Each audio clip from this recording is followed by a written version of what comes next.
supplying local restaurants with certain varieties of microgreens. What do the microgreens taste like?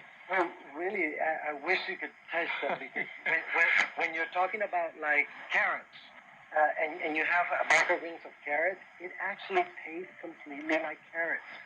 When you're talking about rabanos or even mustard, it tastes so much. And you have some that are spicy hot, and when you have that taste in your mouth, it's so intense that really it makes you feel like you're actually having the final product that we are always used to. It's just a different way of eating it. Marcos Enriquez, vertical farmer in Madrid, alongside Christine Zimmermann-Lossel, German Vertical Farmers Association, and Charlotte Jedder of the Confederation of Danish Industry.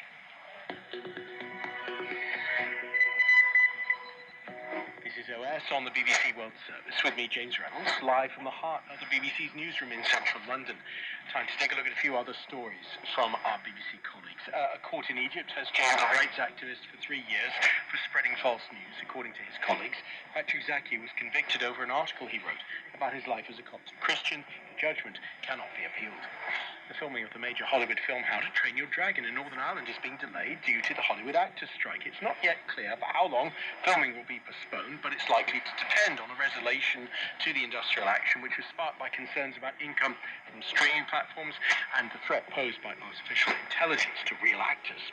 And the American rapper Post Malone is about to become the first artist to play a show on a permanent stage that's just been installed in New York's Times Square. He's doing it today for free.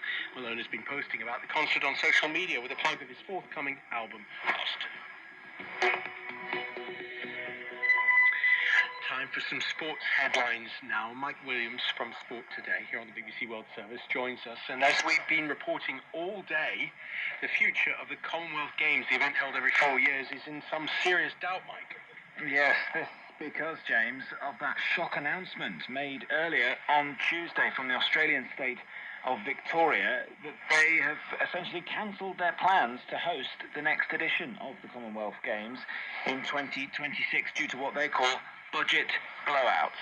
These things invariably come down to money, don't they? The Commonwealth Games Federation had been struggling to find a host before Victoria volunteered in just April of last year, but the Premier of Victoria said earlier today that the projected costs of hosting the event had now tripled to more than 6 billion Australian dollars, and that, he said, was just too much to justify. Look, I've made a lot of difficult calls, a lot of very difficult decisions in this job. This is not one of them. Frankly, $6 to $7 billion for a 12-day sporting event, we are not doing that. That does not represent value for money. That is all cost and no benefit. The Games will not proceed in Victoria in 2026. We have informed Commonwealth Games authorities of our decision to seek to terminate the contract.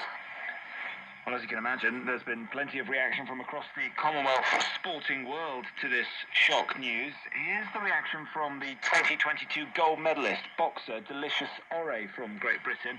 He won gold in his hometown of Birmingham last year. When I read the news this morning, I was thinking to myself, no way. The Commonwealth Games has paved such a really good path for me. It's put me on the right trajectory. Honestly, it's put me in a place where I was able to, how do I put it, like, basically show myself and show what I'm good at, or the sport that I'm good at, coverage, the media, and it was perfect for me. And I really wanted that to carry on for the next guys, because athletes deserve it. They work hard behind the scenes, and they do deserve their recognition. I was devastated when I heard the news, and I feel like it's so important that we get our message heard and we try and push it and make it a thing and make it happen. Understandably, James, athletes like Delicious Ore there, particularly those who did well at the Commonwealth Games, are keen to see it continue in some form. But a lot of people today are asking the wider questions about just how relevant the Commonwealth Games are. Is it justified for any country to be spending billions of dollars to stage this event? What are the actual tangible returns of hosting the Games? The immediate concern for the Commonwealth Games Foundation is now trying to find a host for the next games, which, as we say, are due to take place in less than 3 years' time. I can remember following all the results from the 1986 Commonwealth Games and getting up early to watch some of the highlights programs. Back then, that was a different era. In this time in the summer, of course, there are other sports going on, but that rumble in the background is the rumble of football transfer news. The pre-season begins. Manchester United, who've not been on form for about 10 years or so, have been busy today. It's 10 years, it's a decade, since they won the Premier League under Sir Alex Ferguson in his last season at the club, and that rumble that you talk about is the rumble of big money exchanging hands, and that is no different today because Manchester United, as you say, have agreed a $55 million deal today for the Inter Milan goalkeeper Andre Onana. The Premier League club will pay $57 million for the Cameroon player with an additional $4.4 million in add-ons.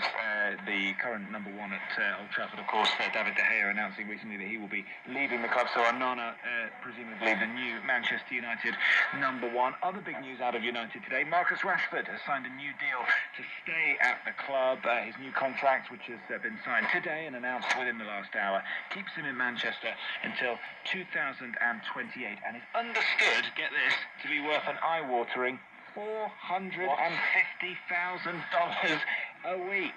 Not bad work if you can get it. And he's if you